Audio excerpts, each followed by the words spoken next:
Let's start by understanding what exactly is Spark. So Spark, it is a unified and open source compute engine for parallel data processing with multiple language libraries. And what exactly I mean by that is, so unified, it means it is able to do lot of different types of data processing. Like it is able to do batch processing where we process huge amount of data in one go.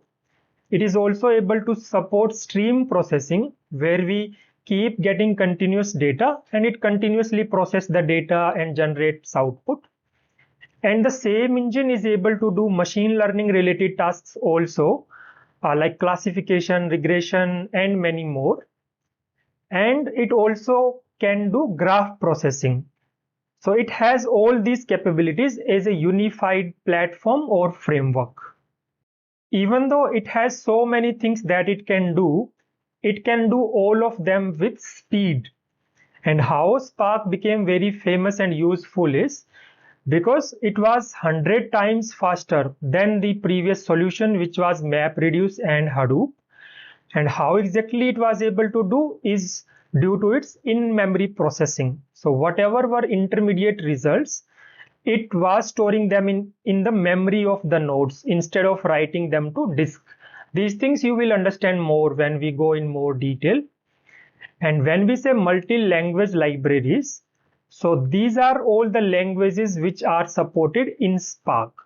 So Spark itself is written in Scala. A lot of people don't know it. They think it is Python. But Spark itself as the core library, it is written in Scala because Scala gets converted to Java, that gets converted to a Java bytecode, and that runs so much fast as compared to Python. And that's why the creators of Spark, they wrote Spark in Scala.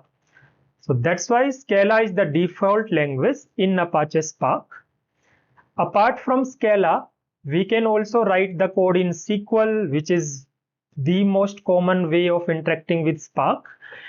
And then Python or PySpark, that is like growing a lot. It has become favorite of everybody, and that this is the one which we will be going to discuss in so much detail in the upcoming videos.